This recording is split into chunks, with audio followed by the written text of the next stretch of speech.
पहले ही वाज़ेह है, ये जो इदारे हैं ये इन चोरों के कहने के ऊपर जिस तरह के फैसले सुनवा रहे हैं और जिस तरह के अहकाम कर रहे हैं और मुल्क में एक इम्पोर्टेड हुकूमत को नाफिज किया गया है एक साजिश के तहत, उनके हालात सामने ही हैं आपके।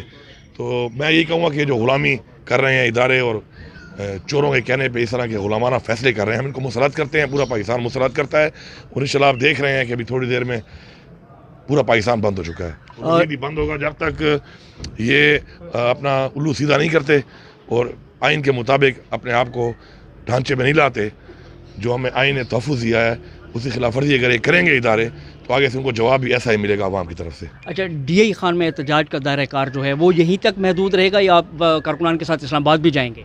देखिए, ये तो कॉल पे डिपेंड करता है, इमरान खान की कॉल जैसे हमें आएगी जिस तरीके से आई हम करेंगे। फिलहाल तो हमने पूरे पाकिस्तान के जो मेन आर्टरीज हैं जो DI खान से होकर जा रही हैं उनको भी ब्लॉक कर दिया है। कारकुनान को क्या पैगाम देना चाहेंगे? मेरा यही पैगाम है कि इंशाल्लाह हकीकी आज़ादी के लिए जो है वो आपको जिहाद करना पड़ता है, जद्दोजहद